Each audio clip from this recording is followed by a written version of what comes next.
Welcome to Sports Time, a special on LSC, your local sports channel. Today I have the pleasure of having with me the athletic director of Kecoughtan High School, Lee Martin. And Lee, appreciate you taking time to come in here. Before we start talking to everybody, something popped into my mind. Leonard Thomas, long time AD. That was a tough act to follow, but he must have trained you well. What did you get from Leonard? Well, I coached for Leonard for 3 years when I was the varsity girls basketball coach. So, right. His organization, his knowledge of the rules, the VHSL things that you have to know.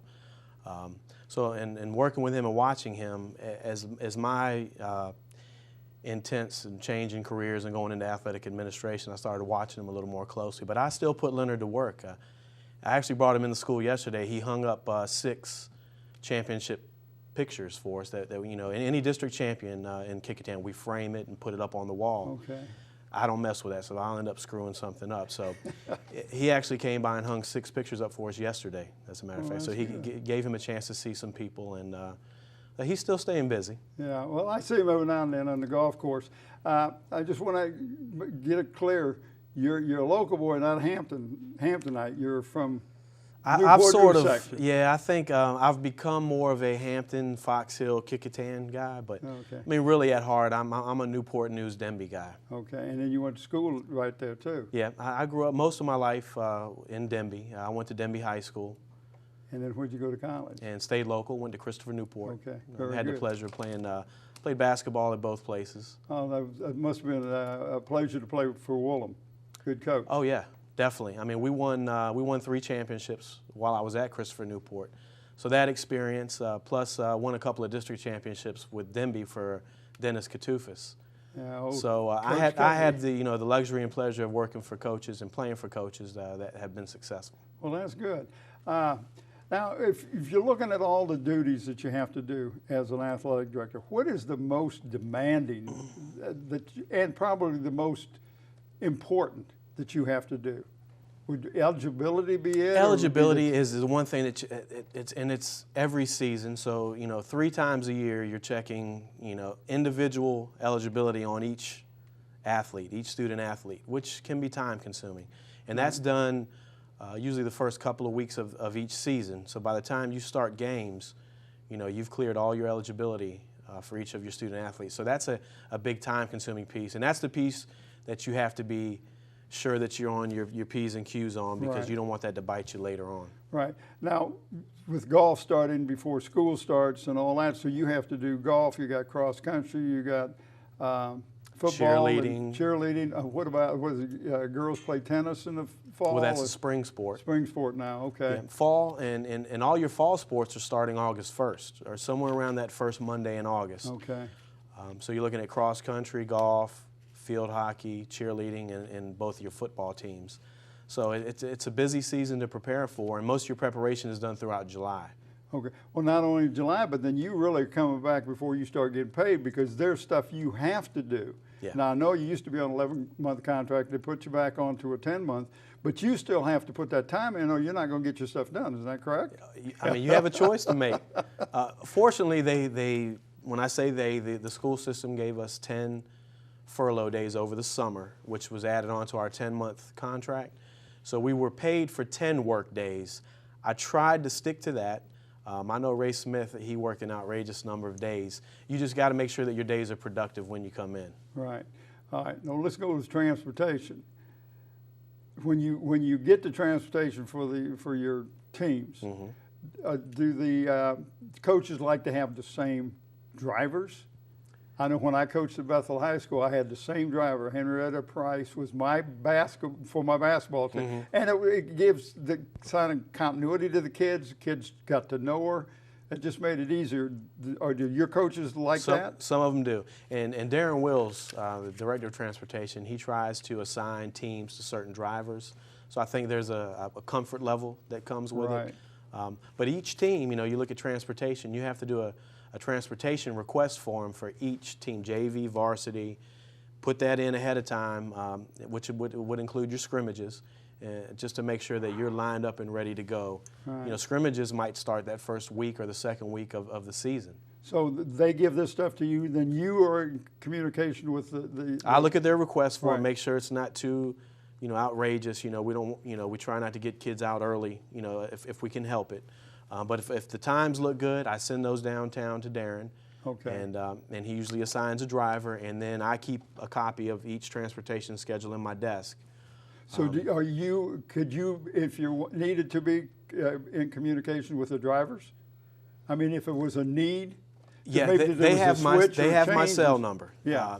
Usually, if something goes wrong or a bus is late, Darren will call me, or I will call. Actually, the coach will call me and say, Hey, where's my bus? waiting on the bus, and then I'll call Darren. I mean, I've had some Saturday morning phone calls, 7 o'clock. Hey, we're here 10 minutes late. We haven't seen a bus yet. So then I'm waking Darren up, and Darren's like, I'll get back with you.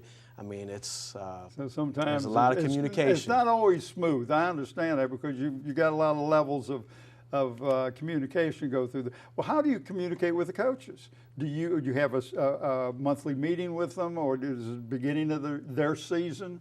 How do you handle that? I have a seasonal meeting, so 3 times a year I meet with that season's coaches. Okay. And we go over transportation, practice schedules, eligibility, when I need a roster in so I can do eligibility. Right. We make sure we exchange numbers. I usually try to have my athletic trainer attend those meetings so she can talk about procedures and policies of the training room.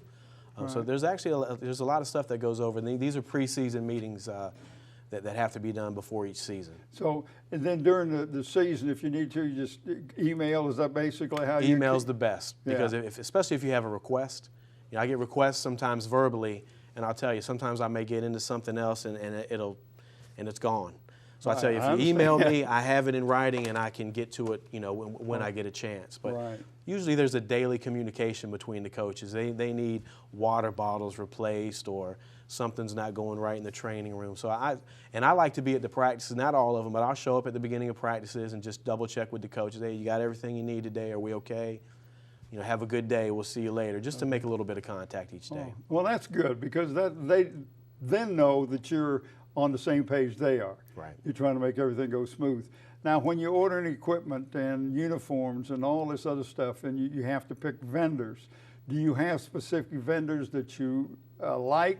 I know you have to put it out with bid, and I know that there's the minority and the women-owned Right. businesses and stuff like that you have to at least allow them to bid. Exactly. You don't have to accept the bid if it's too high. Yeah, of course, you're going to take the bid you like. Right. But how do you handle your vendors? Well, a couple of years ago when the school system added that piece to us, it was, and I'll say, it was nice just to be able to order from your vendors. When they asked us to do the women and minority piece, it added a little more time to each order because Right. sometimes you had to wait on a quote to come in. And I'll be honest, more often than not, the vendors we've been using are the best deals that we're going to get. So Dixie Sporting Goods, I do a lot of work with them. Downtown Athletic store out of Charlottesville. Okay. Those are my 2 main vendors. I do most of my stuff through Dixie Sporting Goods. Okay. My salesman George Stevenson does a real good job taking care of me, making sure that if something's wrong, that he'll replace it or take care of me. See, and that's important. Being an athletic director, is if you got a problem with equipment or you got a problem with uniforms, you got to have somebody that you feel comfortable with, that you can say, okay, I know he's going to replace this for me. I don't have to go hunt for him. Right, and you build that relationship. Right. We went over to your school yesterday and did the girls cross country team. Congratulations on Thank that. you. That was just, to me, not first time ever. And we interviewed some of the girls, and they were kind of, shy and all, but it was really good. Talk a little bit about that program, because people don't understand the cross country. It's a different animal. It's not like football, basketball, wrestling, baseball. Yeah, those kids are dedicated. We're asking them to train where they can run, 3.1 miles, for races, and sometimes those are all-out sprints. I have a lot of respect for those kids. Ed Ritchie and Deborah Rosado are our 2 coaches. Ed is the head coach. They've done a fabulous job. Our numbers with cross country have been up for years. We have up to 20 runners for boys and girls. So sometimes, we have, 40 student athletes in our cross country program, which is probably one of the bigger programs in the district. The boys have one district championship, which was probably maybe 6 to 8 years ago. And the girls just won their very first championship in school history for the Peninsula District. So Yeah, we're very happy for they them. they were really excited. Yeah. I could tell. And two of them were freshmen. And I said, well, how did you get on this team? And they said, Coach Ritchie recruited us. Coach Ritchie walks the hallways. He's a PE teacher, so he gets to see them in PE class. Well, he got to talk to them when they were 8th graders. Yeah. So, I mean, you know, he's beating the bushes, trying to make his program go a little bit better and everything. Yep. All right. If I were to look at Kecoughtan High School and I say, what is unique about them, about the school, and what you do that's different from the other 3 schools in the city of Hampton, what would you tell me? There's probably a couple things. Okay. The first one would be, I know if you look at the statistics with the student population, I'm pretty sure that socioeconomically and ethnicity-wise, we're probably the most diverse high school in the city. Okay. The other thing is, which it's a luxury for me, I still have parents whose children have long graduated from the school that still help me take care of our fields. Wow. Which I don't have to rely, you know, Parks and Rec, you know, Jim Wilson does a lot for us. But I have a set of parents. I mean, they call themselves the KHS Turf and Irrigation Crew. You know, Gene Tromley, Jeff Johnson, Jeff Dowdy, Eddie Forbes. Between those guys, they take care of our maintenance, you know, the equipment. They seed for us. They cut the grass, line the fields. It's an incredible luxury for me, and that is to me, that's a very unique piece to Kecoughtan High School is the support that stays, you know, in the school, even when their children have graduated. It's coming from the people outside that don't even have kids still in the school. Exactly. Which really makes There's no direct connection other than my children graduated here, and I think they just like to be involved. Fantastic. Appreciate you coming by, Lee. It's been a good interview. Enjoyed learning some things about Kecoughtan High School I didn't know. And again, thank you for coming by. Yeah, thank you. I appreciate the time. Bob Hintz, good day.